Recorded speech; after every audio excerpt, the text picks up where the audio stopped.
Bonjour à tous, très heureux de vous retrouver sur Automobile Propre pour la présentation d'une nouvelle voiture électrique. Et justement, quand je vous dis voiture électrique, vous pensez peut-être à une voiture chère. Mais si je vous dis Dacia, vous pensez à une voiture pas chère. Voilà donc deux univers qui semblaient incompatibles et pourtant impossible n'est pas Dacia. En 2021, la marque a en effet secoué le marché des voitures électriques avec une citadine électrique à prix cassé, la Spring. Le succès a été immédiat.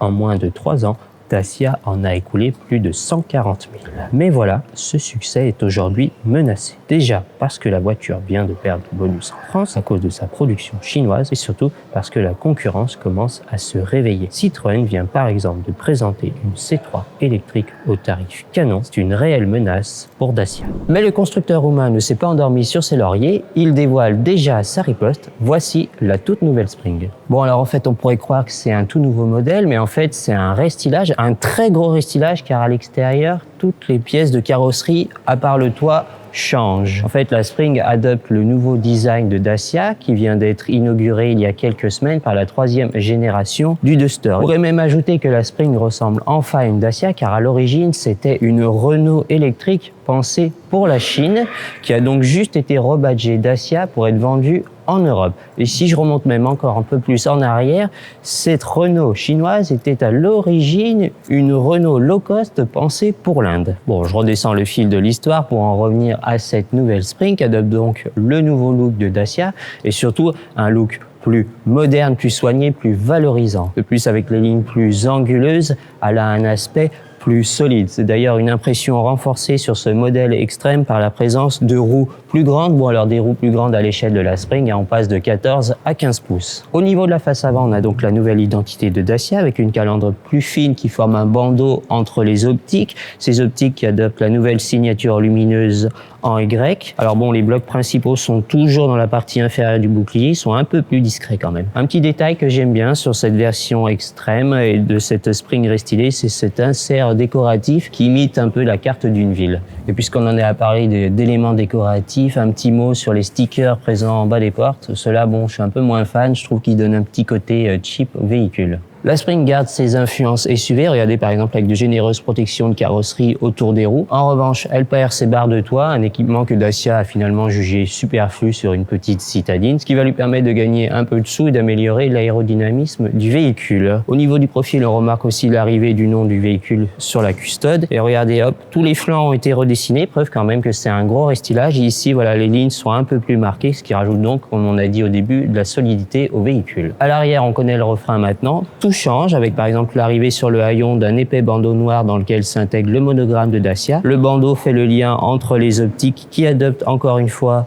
un habillage en forme de Y. On retrouve comme à l'avant ce petit décor sympa donc qui fait le plan d'une ville. Tenez, puisqu'on est à l'arrière, on va regarder ce qui se passe au niveau du coffre. Hop. Alors la Spring, elle avait déjà un grand volume pour une petite citadine de 3,70 m et Dacia a encore réussi à l'améliorer. Il l'a augmenté de 6% pour monter le volume à 308 litres. Et bienvenue à bord de cette nouvelle Spring. Alors bon, comme l'extérieur, l'intérieur change en profondeur. Il faut dire que la Spring en avait bien besoin car sa planche de bord était vieillotte. On était vraiment dans une ambiance low cost à l'ancienne. Mais bon, on pouvait pas avoir non plus une citadine électrique à prix cassé sans quelques sacrifices. Tout change pour adopter les nouveaux codes esthétiques de Dacia avec une architecture plus horizontale, mais aussi pour adopter de nouvelles technologies avec, regardez sur cette version, un grand écran tactile de 10 pouces. Celui-ci est placé en hauteur au-dessus des aérateurs. D'ailleurs, hop, pour des petits détours par les aérateurs, on retrouve dans ceux-ci un habillage en Y, clin d'œil à la signature lumineuse. Et autour, hop, une petite pièce colorée dont la teinte va varier en fonction des finitions. Voilà qui apporte un peu de couleur et de gaieté à l'habitacle de cette Spring qui était avant assez tristounet. On retrouve aussi d'ailleurs en matière de couleur plusieurs éléments